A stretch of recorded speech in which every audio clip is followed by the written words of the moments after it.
copy a closer that works, that is like you, that you can emulate.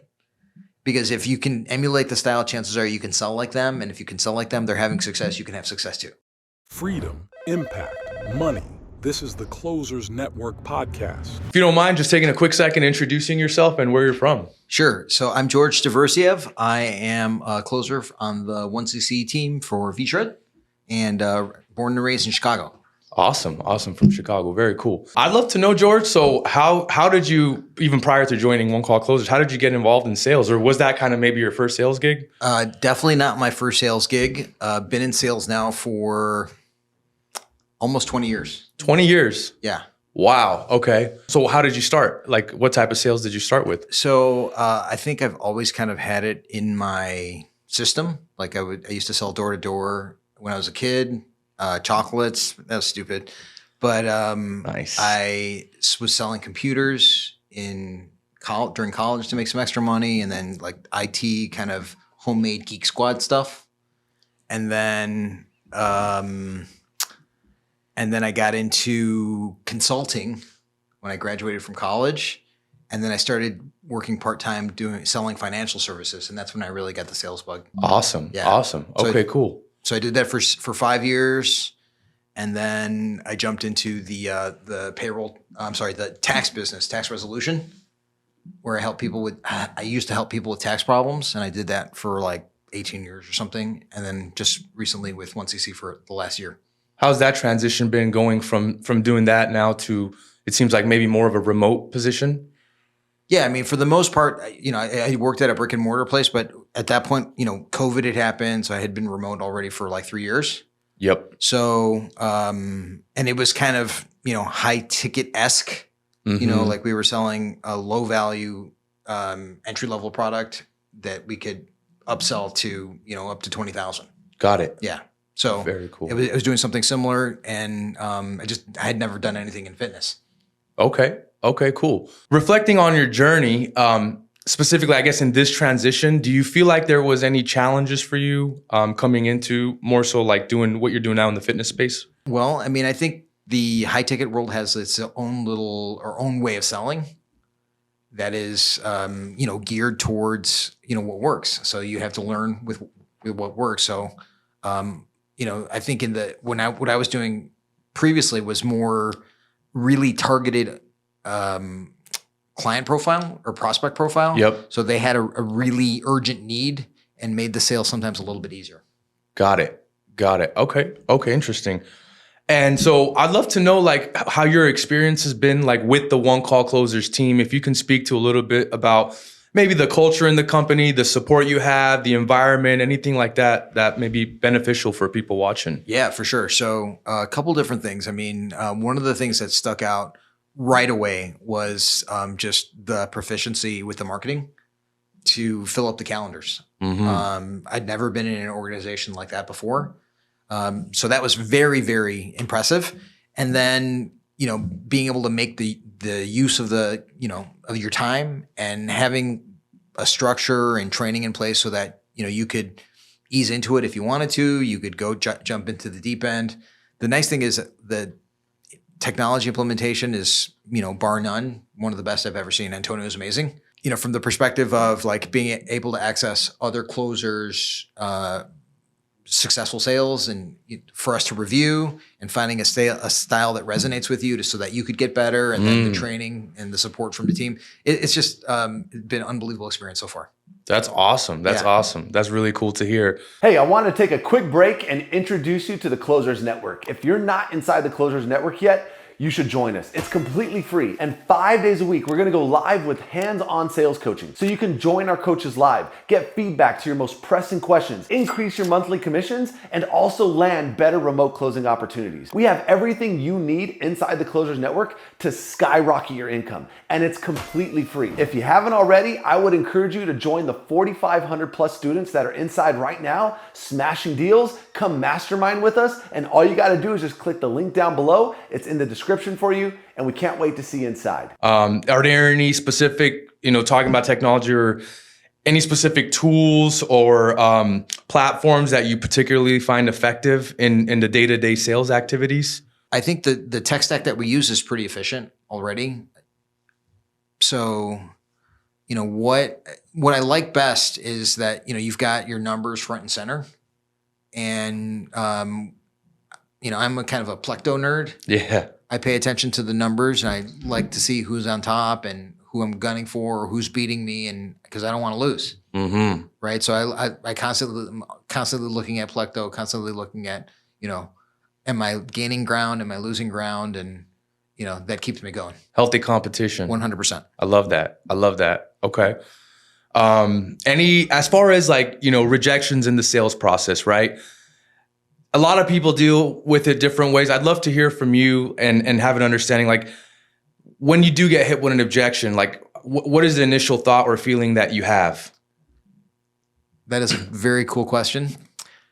I think part of it is kind of the evolution of a salesperson to respond and to what their behavior is going to be. Initially, I was like, oh no, an objection. Now, if you come to expect the objection, it's like, okay, well, they're going to say this at the end of the call. I'm going to be ready to, rebut whatever they're going to say, or, reframe it to try to get them to be able to overcome that. But you've got to, Trish always talks about this, right? Trish is a great trainer on the 1CC team. And she always talks about, you've got to come with the same energy level or higher energy level when you get the objection. Right. Because, if you receive the objection and then, you get dejected, even though you feel like maybe you're not, but maybe your energy level drops, the prospect's going to feel that. 100%. I love what Trish says. I'm a big believer because the moment I feel like the prospect realizes you lack confidence, as soon as the objection comes out, they're like, man, this person is not really bought in. So why should I be? 100%. Yeah. I agree with that. Got it. Okay. Actually, if I may add, that's one of the reasons why I ended up doing the V-Shred program. Oh, you did the program? Yeah, I did it. Since I joined 1CC and was part of the V-Shred account, I was like, well, I want to be more congruent with what I'm telling people to do, right? To work out, to be fit, eat healthier, etc. So I started doing that, and I started making some healthier changes.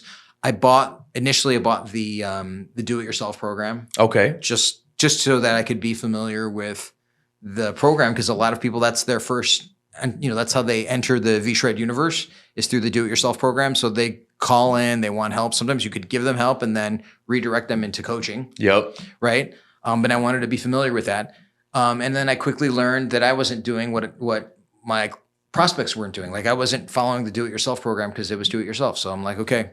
My wife said, I'm doing the coaching. And I'm like, well, I'll just do it with you. So we both ended up doing it. I lost about 16 pounds and about 4 inches off my waist. Wow. Yeah. I'm wearing clothes that I haven't worn since I was in my 30s.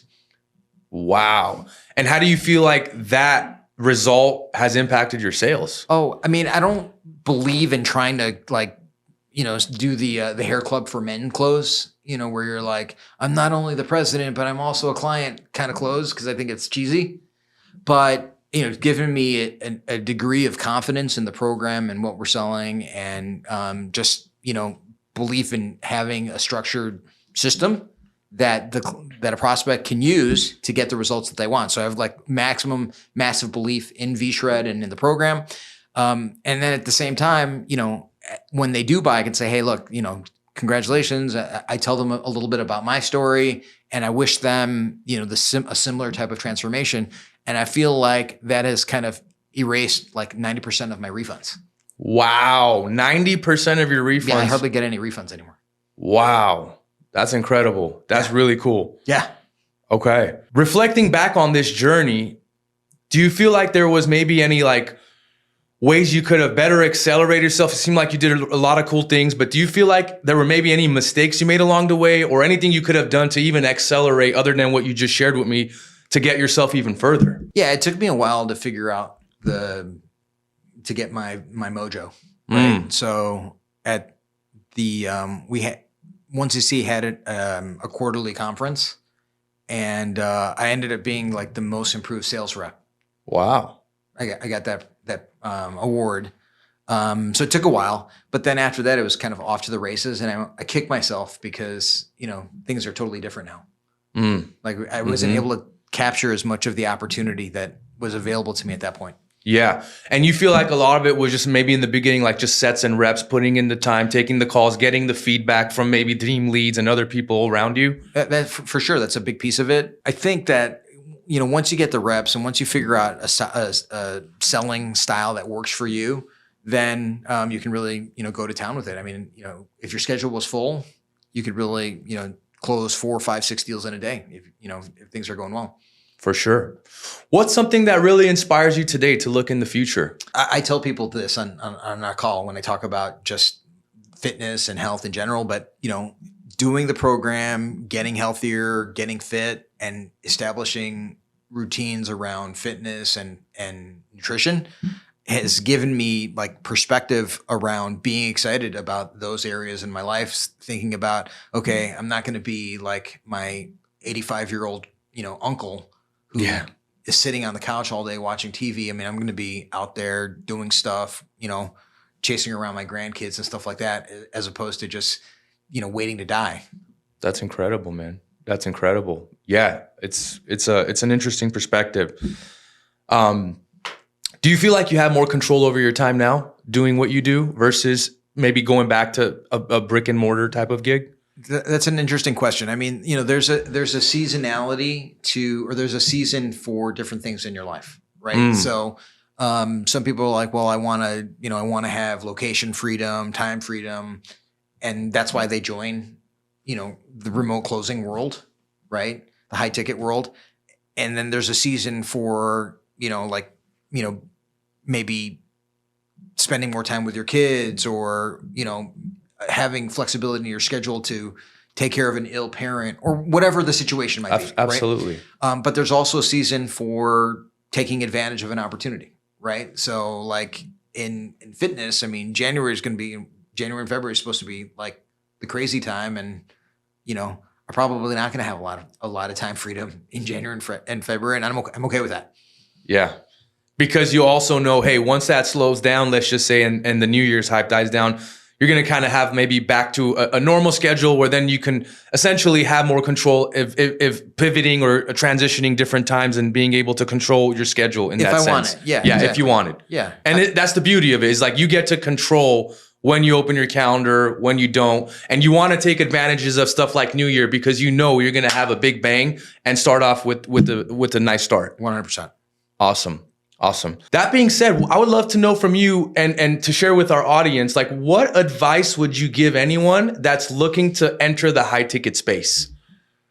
So there's so much advice out there. So it's really hard to tell how to tell what's what from what, right? Yeah. So the most important thing I would say is get your reps in and figure out if you are suited for a performance-based kind of position, right? Because that at the end of the day, that's what this is, right? If you cannot close, you're not going to last very long doing this. And so, that comes with, it comes from mindset, comes from skills, comes from, proper match with what you can do in the offer, right? Yes. Like there can be for example, I cannot go out there and sell a crazy crypto offer. That's just not, I wouldn't do it. It's not in your wheelhouse. Yeah. Well, I could probably do it, but I don't think I would feel comfortable doing it. I'd right. be like, okay, here, I'm going to, the program is $25,000 for you to gamble away your money on crypto. That might be a belief thing, but. Right. Speaking of, skills, absolutely. I 1000% agree. A lot of what we do in sales is mindset, right? But talking about skill sets, are there any that stand out to you of skill sets? Like for me, like listening, right, is a big one. For sure. Are there any other skill sets you feel like are important? Maybe one or two that you're thinking of or can think of that would help benefit someone looking to enter the space? There's an opportunity to learn from every interaction with a person. And, you're always selling, whether you know it or you don't. And if you don't know it, you're probably being sold. Right. So when your wife says, are you hungry? That means she wants to eat. Yeah. Right? Yeah. But if you don't know that, you're in trouble. Yeah, for sure. Okay. I guess that's part of listening too, right? Yeah. No, 1000%. Closers Network in school. Yes. I'd love to know what your thoughts are on it, and why maybe you believe it's a beneficial, I don't want to call it a coaching program, but we do live coaching 5 days a week. So it's sort of coaching, and there's a lot of lessons and knowledge in there. But I would love if you can share with the audience, for anyone that is maybe interested in joining it, what do you feel like would be very beneficial for them, or what would they take away coming into the school network? There are a number of different communities on school, right? Mm-hmm. 1CCs has a really big one, and very valuable in my opinion. Like or as I was preparing for the podcast, I should say, I reached out to like 15 or 18 members on school saying, hey, what's up? I'm going to be on the 1CC podcast, and what do you want to hear about? Right. And I got like 8 responses with 3 reasons each, or 6 responses. I got 18 topics that people want to look at. So just that by itself. Okay. I'm a nobody on there. I mean, I've posted some wins and stuff, but nothing crazy. And the community is so engaged that I was able to get, I don't know what the numbers are, but it's like 33% response on some quick, DMs. So it just gives you an idea of the quality of the community. People want information. They want, you can interact. You have an opportunity to talk to other closers, and if they're willing to spend time with you above and beyond what's available to you, passively through participating in the coaching, you can really build a little network there. Yeah, for sure.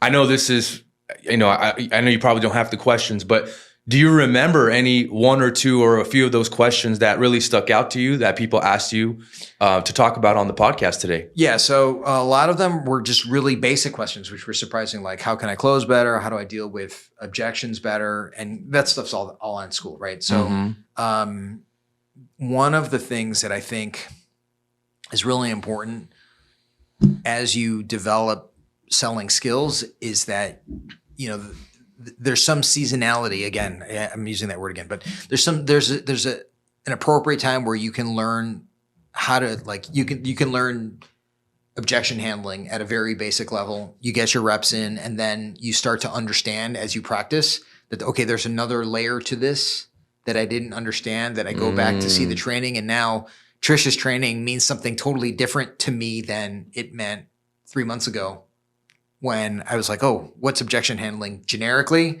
Now, what's the spousal objection when they say XYZ and they told me this other piece of, information or ammo you can use to reframe that?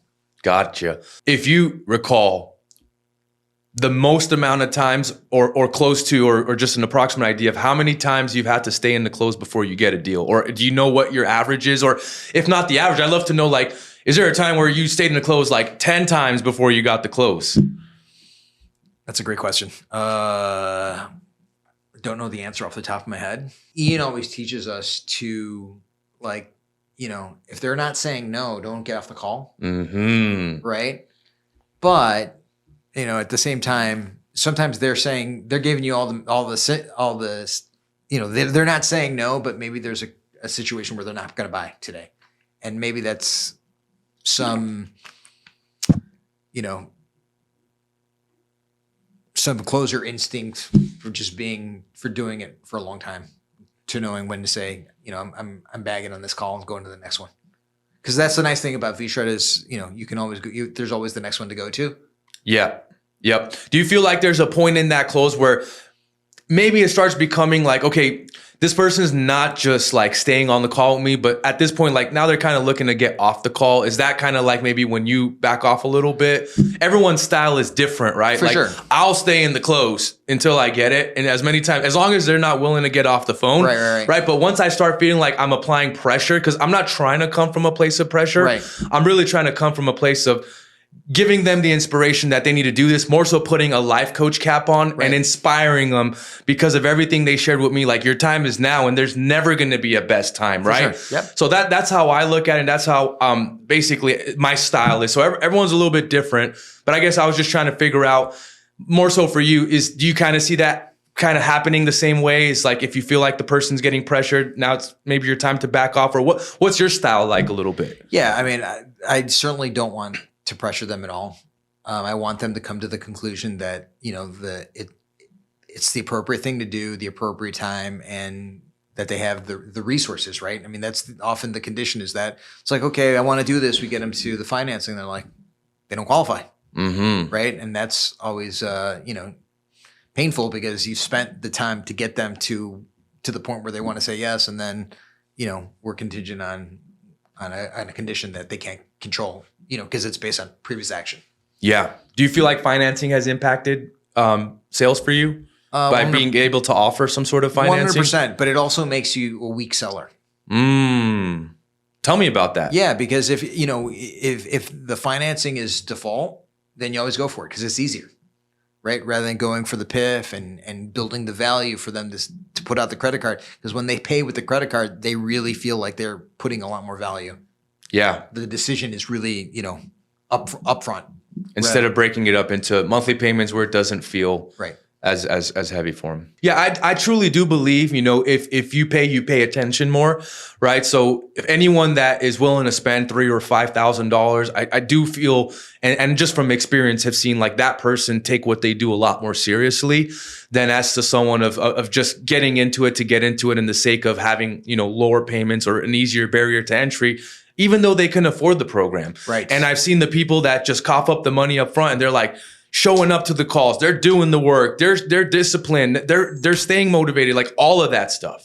So yeah, I just find it interesting, and I'm glad you shared that because I've definitely seen that. For sure. Cool. Is there any like wisdom, anything you feel like you want to share with the audience that we haven't talked about yet?